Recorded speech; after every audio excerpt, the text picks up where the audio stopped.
Salut! Ça va? J'espère que t'as passé une bonne semaine et que t'es resté à l'affût pour cette suite de vidéos parce que oui, là aujourd'hui tu es en train de visionner la suite du plan de tour. Je pense que tu peux le voir derrière moi, c'est un petit peu la jungle. C'est légèrement la jungle, oh, c'est 3 fois rien, ça va. Eh, commence pas à me juger. Je l'avais annoncé la semaine dernière. Cette vidéo, sera peut-être un petit peu plus longue que la semaine dernière puisque j'ai quand même la principale partie de la collection qui est ici derrière moi, plus un petit peu encore sur le reste du balcon. Ouais, quand t'es plante addict, t'as jamais assez de plantes et t'as jamais assez de place non plus surtout. Ha, et donc voilà, c'est parti. J'ai 2-3 petites choses à vous montrer. Ouais, bon, j'ai 2-3 petites surprises, mais sinon j'ai une centaine de plantes à vous montrer. Et j'aurai surtout besoin de vous parce que j'ai des questions à propos de certaines maladies ou autres. Vous le verrez tout au long de la vidéo. Donc reste bien concentré, je compte sur toi. On va commencer de suite par les légumes. Après on va faire les plantes grasses et ensuite tout ça. Ouais, désolé, je suis un peu impressionnant avec les muscles, j'espère que je t'ai pas choqué. Allez, suis-moi. Commençons ce plan de tour par la partie potagère. Alors on va commencer au fond avec les haricots. Alors c'est un test, cette année on a testé les haricots en jardinière comme vous pouvez voir. Alors ils ont le feuillage un petit peu clair puisqu'en fait à un moment je pense qu'on les arrosait trop, on les arrosait tous les soirs. Et vu que c'est en jardinière, c'est peut-être pas le meilleur moyen, mais du coup on a testé, on a vu que le feuillage s'éclaircissait un petit peu trop. Alors on a arrosé un petit peu moins souvent, le feuillage recommence à devenir un petit peu plus vert. Alors celles qui étaient bien trop claires à notre goût, elles resteront et elles sécheront peut-être. Mais en tout cas celles-là ont l'air d'être en meilleure santé, donc bon, on verra. Il y a déjà des haricots qui poussent, sans problème d'ailleurs. En même temps, c'est des haricots, ça pousse très facilement. Pas besoin forcément de ramollir la graine 24 heures en la laissant tremper dans l'eau avant la plantation. Perso, je l'ai pas fait, ça a très bien raciné. Peut-être que vous gagnerez 1 ou 2 jours sur la croissance. C'est pas obligatoire. Au vu des résultats, perso, je le recommande pas forcément. Après, si vous voulez faire les choses très bien, n'hésitez pas à le faire. Ensuite, ici, on a des tomates. Il y a la Cobra et la Pyros. Ils ont très trop grandi peut-être. Elles dépassent le tuteur, donc on verra. En espérant qu'il n'y ait pas trop de vent et que ça casse pas les tiges. C'est un peu le bordel quand même. Ensuite ici, hop là, on a tenté le melon en pot. J'avais envie d'essayer de planter un melon en pot, voir ce que ça donnait. Ça n'a pas donné grand chose, vous en doutez. Sauf que... un melon. En même temps, ça a besoin de chaleur, de soleil. Avec le temps instable qu'il fait, franchement, je trouve qu'il se débrouille pas trop mal. Un coup il pleut, un coup il fait chaud, un coup il fait froid, un coup il fait 18, un coup il fait 35. Il se débrouille pas trop mal. En plus, il continue à grandir, à fleurir. Il fait ce qu'il peut, le pauvre. En pot, pour le moment, et c'est moyennement concluant. Ici, on a un olivier qui a bien grossi cette année. Alors, il a pris la grêle il y a 2 ans. Et en fait, dans ma tête, olivier égale plante de terre un petit peu aride, qu'on n'arrose jamais, etc. Sauf qu'il est en pot. Et depuis qu'on l'arrose tous les soirs, il va tellement mieux, il a explosé. Vous voyez comme quoi on peut être, sans vouloir me la péter, on peut être un petit peu confirmé en plante. On peut avoir des idées de merde, comme le fait que l'olivier n'a pas forcément besoin d'eau. C'était très nul de ma part. Ici, on a un Arundodonax. C'est une plante que j'ai gentiment prélevée. Ouais, bon, je l'ai volée. Dans un jardin public pas loin de la maison. En même temps, il est un peu abandonné, le terrain. Je l'ai mis en pot. Et regardez-moi ça. Alors c'est une plante qui adore l'eau. En général on les voit dans les fossés ou près des mares. Il faut l'arroser tous les soirs. Il faut lui maintenir le substrat humide pour qu'elle puisse pousser. Sinon elle va vite sécher les feuilles. Et ça va pas être très esthétique. Bon après ça c'est une affaire de goût. Je me sers des tiges quand elles ont séché pour faire des petits tuteurs. Mais juste pour des plantes qui n'ont pas besoin d'un support, d'un tuteur très solide. Ici on a un petit fusain que j'essaye de sauver. Maintenant le substrat humide mais il galère. Et ici, oh là là la ganache qu'il a. C'est un osmanthus qu'il y avait à la base dans les jardinières que je vais vous montrer après, qui sont pleines de fusains actuellement. À la base, on avait des jardinières avec de l'osmanthus justement, un petit fusain, etc. Et c'est des jardinières dont je m'occupais très peu, voire quasiment pas du tout. Parce que de 1, je préfère les plantes d'intérieur. Parce que de 2, vu la gueule qu'elles avaient, ça me donnait pas du tout envie de m'y intéresser. Et un jour, oh là là, putain, regardez-moi ça. C'est des cochonnies cette merde. On les a changées et je me suis dit, tant qu'à essayer, autant le sauver. Et alors il était bien redémarré et en fait il est en train de reclaquer. Bon au pire s'il meurt ça me prend un pot, mais c'est un osmanthus à la base et je pense qu'il va rendre l'âme. Mais ça me fait un petit peu chier quand même parce que j'étais content de l'avoir sauvé. En fait je l'ai pas sauvé du tout. Thibaut c'est pas fameux. Ici on a des tomates, cerises plus précisément. Alors les variétés, et la Black Cherry, je crois que c'est celle-ci. La Delight et Honeycomb, je sais pas laquelle c'est, ça doit être la jaune là, c'est celle-là. Et voilà, il y a des tomates cerises quoi. Ici, on a 4 petites jardinières. Vous pouvez voir tout le long. Alors, il faut savoir qu'on les a achetées très très tard, les plantes, puisque il pleuvait, il faisait froid, il y avait du vent, c'était nul. Elles ont explosé récemment, puisqu'on a mis les jardinières, comme vous pouvez le voir, sur la rambarde, ici. Mais moi, vu qu'il y avait trop de mauvais temps, on les avait mis à l'abri à côté de la plantagère et elles avaient commencé à dépérir. On peut voir d'ailleurs qu'il y a des trous. Il peut y avoir un gazania ou un pétunia par-ci par-là. Et ils n'ont pas kiffé être un petit peu plus à l'ombre et protégés du vent et de la pluie. Du coup, ils ont pourri. Mais le reste a très bien survécu et depuis que je les ai nettoyés, ils explosent. Donc l'obélia, bégonia Saint-Père-Florens, pétunia, œillet d'Inde, pervenche de Madagascar ici. Je trouve que c'est joli. Ici on a des fraises qui ont explosé cette année, toujours pareil depuis qu'on les arrose tous les soirs. Elles explosent tellement qu'elles nous font des stolons, regardez-moi ça. Regardez-moi ce bordel. Et ici il y a des salades, elles commencent un petit peu légèrement à monter donc il va falloir vite qu'on les mange. À la base il y avait tout là et un petit peu ici, mais bon vu qu'on les a mangées, on les a coupées, elles repoussent. En attendant ça me fait de la place pour mettre les plantes grasses. Ici on peut voir Sedum réfléchi, je crois que c'est. Sedum réflexum il me semble, que j'ai ramassé l'an dernier. Ouais, pendant le confinement, pas loin de chez moi. Il était contre une murette, personne ne s'en occupait. Donc je me suis dit tiens, je vais prendre une bouture qui a très bien raciné. À un moment elle s'est un petit peu étiolée parce qu'elle manquait de plein soleil. Du coup, je l'ai mis en plein soleil, ça a l'air d'aller mieux. C'est pas fou de ouf, hein, mais bon. Ici on a 2 agaves qui mettent du temps à pousser, mais peut-être parce qu'elles n'ont pas les soins adéquats aussi. Peut-être qu'elles manquent d'eau, hein, ma foi. J'aime beaucoup le motif qu'il y a sur les feuilles là. Ici. Alors ça c'est une feuille de Echeveria Perle von Nuremberg. Je crois que c'est. J'avais trouvé la feuille en jardinerie par terre. Je me suis dit tiens on va tenter. Puis elle a très bien raciné. Et du coup la feuille a dépéri pour laisser place à ça. Alors ça pousse pas vite. Bon elle a pas les soins non plus qu'il faut je pense. Mais bon je me dis allez on va tenter. C'est pas ouf hein. Ici de la joubarbe. Alors quelle variété je ne sais pas. Mais c'est un morceau que j'avais vu en jardinerie par terre, écrasé en plein sur le goudron, sec au possible. Et j'en ai eu pitié, je l'ai mis en pot. Regardez ma foi. Ça va mieux. Il y a même les racines qui sortent. Vous voyez, faudrait que je la rempote dans un pot plus gros pour qu'elle puisse me faire des rejets quand même. Faudrait que je la nettoie aussi. Ici on a un cactus, alors quelle variété je sais pas, je trouverai ça pour la vidéo. Un cactus qui a pris chéro parce qu'en fait il est tombé quand il y a eu du vent il y a pas longtemps. Il y a peut-être un mois. Et étant une grosse feignasse, je l'ai pas remis de substrat. Il a pas l'air de trop s'en plaindre. Par contre, qu'est-ce qui pousse lentement? Si vous avez des idées de pourquoi ou des solutions, n'hésitez pas à me les communiquer s'il vous plaît, vous serez bien aimable. On a un Sedum palmeri qui vient de chez mon père à la base, une petite bouture. Ça c'est une plante un peu increvable. Faudra juste que je l'étoffe un petit peu par là parce que ça fait un petit peu vide. Je l'arrose quand j'y pense et ça va très bien. Ici on a un cactus figuier de Barbarie. C'est une bouture à la base qui vient d'Espagne. Je l'ai gentiment prélevé sur le bord de la route. Oui celle-là aussi je l'ai volée. À la base il y avait juste 2 raquettes ou 3. Il y avait celle-ci, celle-là et celle-ci là.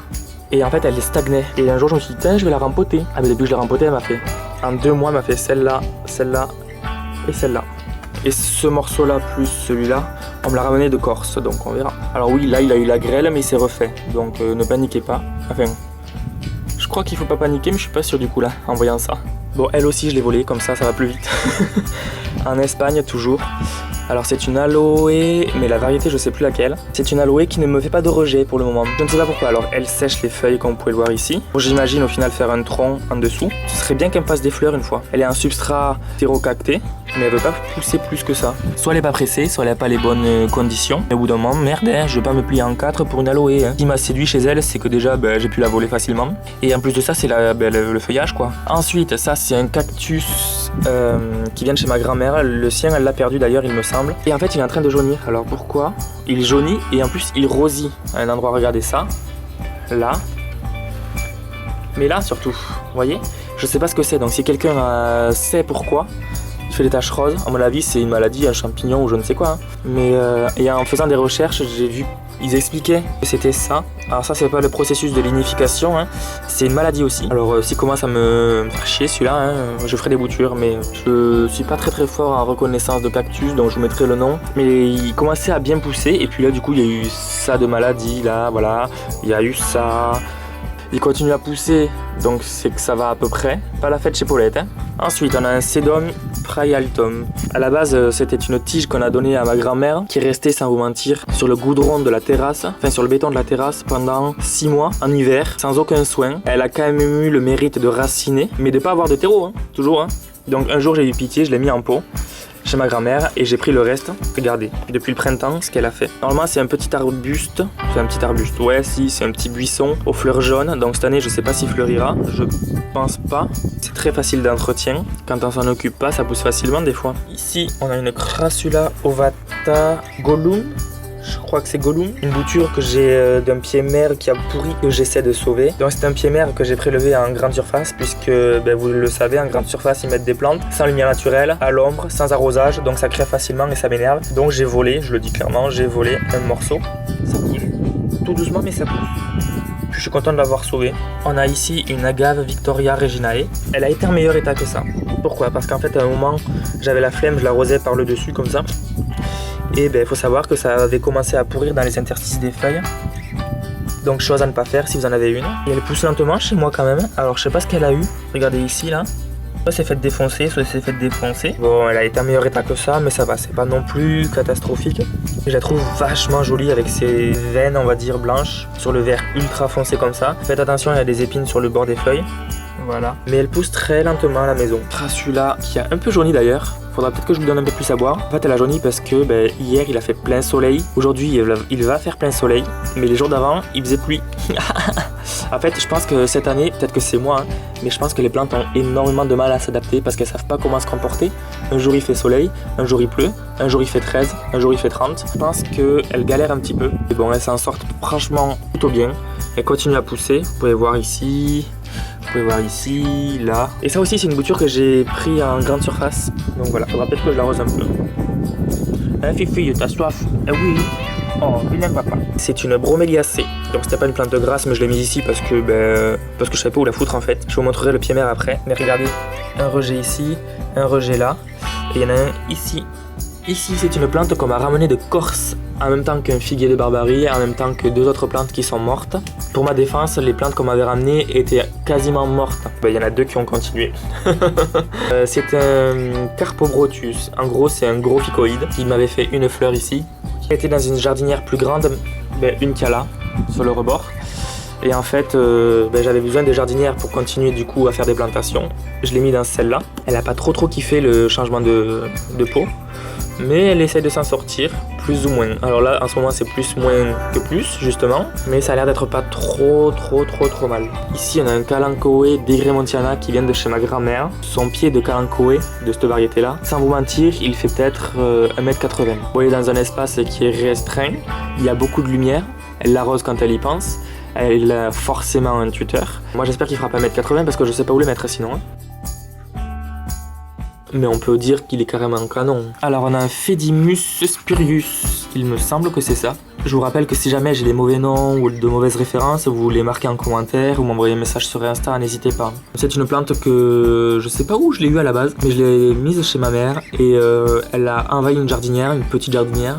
Elle a le plein soleil, elle a le vent, la pluie, elle s'en fout. Regardez-moi ça. Jamais eu l'honneur de la voir fleurir encore. Très facile d'entretien. Il y a des racines tout le temps partout. Vous pouvez peut-être le voir ici, vous voyez. Donc voilà. Une petite touche de vert, c'est vrai qu'on en manque ici. Pour continuer sur les plantes grasses, on a un cotylédon que j'ai volé en Espagne aussi. Ouais, je crois que je suis klepto, faut que je vois un psy. Et à la base, il y avait deux grandes tiges comme celle-là. Sauf qu'il y a 2 ans, j'en suis encore traumatisé. Depuis, j'ai peur des orages. Pas pour moi, mais pour les plantes. Et quand elle a eu la grêle, ça m'a rendu une tige, mais vraiment en confiture. Bon, du coup, je l'ai taillée. Et voilà ce que ça m'a fait. Alors, je sais pas ce qu'elle a eu. Hein, Alors, Marie-Ange, toi qui es spécialiste des plantes grasses, pour moi, t'es une déesse en plantes grasses. N'hésitez pas à me donner un petit peu d'expérience ou à me conseiller, j'en serais honoré. Et là, c'est une... Alors ne vous moquez pas, quoique si en fait vous pouvez. C'est une plante grasse, oui si à la base c'est une plante grasse. On m'a donné donc cette bouture et à la base les feuilles, je vous montrerai la photo, on en est loin. Hein. Mais quand je l'ai arrosée la première fois, en fait elle a pas aimé, donc je la laisse sécher, mais ça fait peut-être 1 mois, voire 2 que je l'ai pas donné à boire.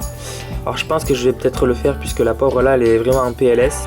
J'ai pas encore cerné trop ses besoins, pourtant ça va être très compliqué, c'est une plante grasse quoi. Côté fontaine, alors, on a un géranium. Bon, il a défleuri, hein, vous pouvez voir. Hop là, donc c'est un géranium qui a galéré à pousser. Il y avait un genre de petits papillons qui faisaient des trous dans les tiges. Je sais pas si ça vous est déjà arrivé, alors attendez, si je trouve des stigmates, je vous les montre. Bon, j'en vois pas.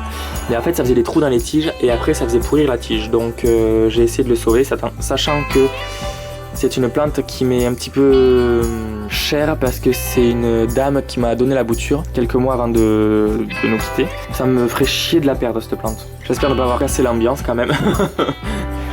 Ici, c'est un Ficus benjamina que j'essaie de sauver. Il était un collègue qui a... Ah ben je peux le dire, qui a pas trop la main verte. Je l'apprécie beaucoup, mais il a failli tuer un Ficus quand même. Donc j'essaie de le faire redémarrer tout doucement, il galère. Je fais ce que je peux. C'est compliqué, j'ai l'impression, pour lui de redémarrer. En même temps, il est parti de rien, il faut dire aussi. Là, j'ai un croton. Alors, j'ai un petit souci en ce moment avec le croton, c'est qu'il me tombe 2-3 feuilles et ça me fait un peu paniquer. Alors, ce croton-là, c'était toute une histoire. On l'a acheté, il était très fourni, il était très beau. Et puis, petit à petit, il a commencé à perdre les feuilles. D'où les tiges un peu décharnées que vous voyez là. Et je l'ai amené au travail, chose qu'on n'a pas le droit de faire à la base. Il y faisait plus chaud qu'à la maison, donc du coup, il a aimé, il m'a refait des feuilles. Et puis le confinement est arrivé. Donc le soir où ça a été annoncé, je suis allé au travail, sachant que je ne travaillais pas, pour justement sauver les plantes. Je les ai ramenées à la maison. Il a continué à pousser. Et là, cette année, j'ai eu envie de le mettre dehors parce que j'avais pas envie de le garder à l'intérieur. Pas de plein soleil directement, sauf au tout début, vous pouvez voir la feuille qui a pris chéro. Celle-là aussi d'ailleurs. Je pense que c'est dû au plein soleil, il n'y est pas habitué donc... Il a réagi comme il a pu. Je pense que c'est pas la meilleure idée que j'ai eue. Il faut le brumiser. Alors, si vous l'avez à l'intérieur, le secret pour ma part que j'ai découvert petit à petit, c'est qu'il faut le brumiser tous les jours, surtout quand il fait chaud. Même 2 fois par jour si vous pouvez. Et c'est ce qui a fait qu'il a autant entre guillemets de feuilles aujourd'hui. Je sauve plus les plantes que les cheveux. Ici, on a un Graptopétalum paraguayense qu'une amie m'a donné. À la base, il y avait 2 petits morceaux, comme ceux-là à peu près. Et en fait... Avant d'entrer dans ce pot-là, il était dans un pot en plastique sans cache-pot, donc rien pour le maintenir. Je l'arrosais pas souvent parce que c'est une plante grasse. Et en fait, un jour, il est tombé. Il a perdu, sans vous mentir, une 60aine de feuilles. Donc je les ai toutes mises dans le pot. J'ai pu même en faire un deuxième. Et regardez, aujourd'hui, j'en suis un peu envahi. Voilà. Alors la fleur est pas magnifique, mais le feuillage, j'adore. Ici, on a une Tradescantia purpurea, il me semble. Oh putain, avec une araignée. Oh, je suis arachnophobe. Oh la pute. Oh, pardon. Du coup on a une misère. Très facile d'entretien. Il commence à bien partir là, à bien exploser. Alors à la base elle avait de plus grandes tiges, mais je les ai taillées pour qu'elle puisse justement concentrer son énergie sur ces plants là. Et surtout parce qu'en fait les tiges elles commençaient à sécher, ça faisait ça en fait. C'était pas beau. Du coup, pas d'entretien pour elle particulier, je l'arrose de temps en temps. Elle me fait des feuilles et des feuilles et des feuilles et des feuilles. Alors je l'ai pas encore vu fleurir d'ailleurs, je suis en train de capter. Ce serait bien qu'elle se dépêche un jour la dame. Ça apporte une jolie touche de couleur je trouve. Surtout à côté du grapto, ici. À la base, dans ce terrarium, il y avait du phytonia, il y avait un petit palmier il me semble. Enfin bref, je sais plus. Il n'y avait pas du tout de yucca. J'avais un pied de yucca, acheté en jardinerie, donc vous voyez c'est un tronc avec des rejets en hauteur. Et en fait en hiver j'ai dû l'arroser une fois de trop. Ça avait commencé à pourrir et je me suis dit qu'il ne tente rien à rien. Je vais essayer de vous tuer les rejets. Ça a très bien marché. Du coup je me suis dit tiens on va en mettre dans le terrarium, ça ne prendra pas de place. Plutôt qu'avoir 3 pots, ils vivent leur meilleure vie j'ai l'impression, vous voyez. Ça me fait des feuilles partout tout le temps. Ça fait des racines. Laisse tomber comment. J'arrose ça quand j'y pense, à savoir quasiment jamais. On a 2 buis ici, un là et un là. D'ailleurs j'ai une question. Est-ce que vous savez pourquoi les feuilles ont l'air d'être rayées comme ça? Alors du coup je ne sais pas ce qui fait que les feuilles... Alors est-ce que c'est le manque de lumière? Puisque l'autre en a beaucoup moins de rayures comme ça. Toujours est-il que... si vous avez la réponse, je veux bien que vous me la donniez s'il vous plaît. Je pense pas que ce soit la pyrale du buis, parce que la pyrale en fait elle fait sécher des branches. Je l'ai eu au tout début, donc j'ai le produit contre la pyrale, il n'y a pas de problème. J'ai l'impression que c'est un manque de lumière alors. Si c'est ça, j'aimerais bien qu'on me le dise. Mais il pousse tout le temps, donc ça va. Vous voyez ce genre de marbrure là, c'est pas normal. C'est pas un Buxus variegata, ça existe pas, je crois pas. Alors faudrait peut-être aussi que je le taille, parce que là ça ressemble un peu à rien. À la base c'était des boules, et je sais pas, est-ce que ça manque d'eau? De fin d'arrosage régulier je veux dire, ou pas? Je pense pas, parce que lui c'est beaucoup mieux quoi. Alors lui aussi il a les feuilles un peu marbrées comme vous pouvez le voir. Mais beaucoup moins prononcé j'ai l'impression. Ensuite alors j'ai mis dans une situation un petit peu ombragée mais avec un peu de lumière quand même.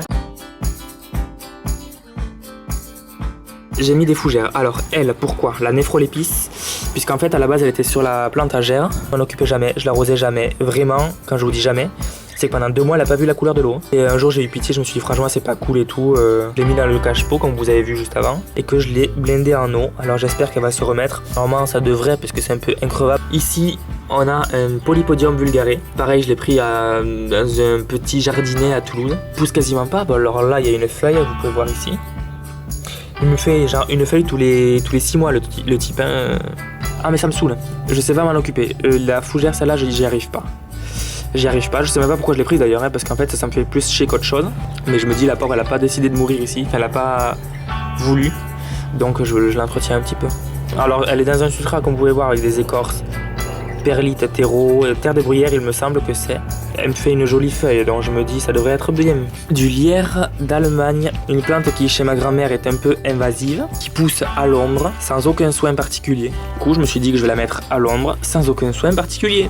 Et bien regardez-moi ça, voilà. Cet hiver elle a failli mourir, que il a fait un petit peu froid quand même pour elle. Et au final elle est en train de bien repartir, je suis bien content. Ici un Sedum Sieboldi qui vient de chez ma grand-mère toujours, qui a eu froid il y a pas longtemps. Et on va voir ce que ça donne. Les feuilles, je me suis dit on va essayer. Et simplement les poser sur le terreau comme ça. Pour que ça racine. Alors je sais pas si cette variété ça va marcher. Mais les tiges que j'ai taillées, vous pouvez voir que elles ont bien repris. Ça fait des pompons roses, c'est magnifique. C'est une plante que les escargots adorent. Je vous préviens si jamais vous en avez ou si vous en voulez.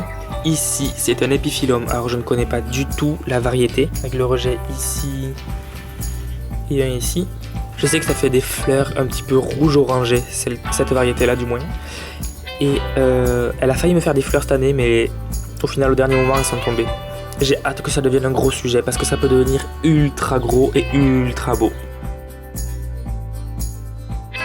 Ici, on a un arôme qui m'a été livré avec la première commande des Bégonia, Benito Shiba et Little Brother Montgomery. Il a mis énormément de temps à pousser. Il a commencé il y a même pas un mois, mais quand même en juillet, donc il va falloir qu'il se grouille un peu. Il n'a jamais fleuri. Pour le coup, j'attends de voir la fleur, elle est bicolore normalement. Presque le violet noir avec le bord des fleurs jaunes, il me semble. S'il faut, c'est pas ça du tout. Mais je viens de voir qu'il me fait une deuxième feuille ici. Ah, même celle-là, tenez. On va voir. On va voir, c'est pas folichon. Ici, il y a le pied mère de la Bilbergia nutans. Vous pouvez voir tous ces rejets. Celui-là, ici, ici. Ça n'arrête pas. Je vais vous montrer la fleur. Et c'est une plante qui reste dehors toute l'année. Sans entretien particulier. Vous pouvez voir d'ailleurs que le bout des feuilles a cramé un petit peu, mais ça c'était chez ma grand-mère. Il faudrait que je la rempote un jour, mais si je la rempote, elle va devenir 3 fois plus grosse et je pense que j'ai pas trop de place. Et il n'y a pas d'entretien l'hiver, ma grand-mère elle a foutu sous une bâche opaque dans un coin de jardin. L'abandon total et au final, incroyable le truc. Ici on a de la menthe, bon la menthe, à la base j'avais acheté pour faire des mojitos, j'en ai jamais fait. Ici on a une cordyline qui a fini de fleurir. Avec des graines visiblement. Ici les jardinières, du coup de fusain. C'était là qu'il y avait à la base l'osmanthus, le petit fusain, etc. Et ces grosses jardinières là, il y a pas longtemps il y a eu un orage avec des bourrasques de vent. Ah bien elles sont tombées.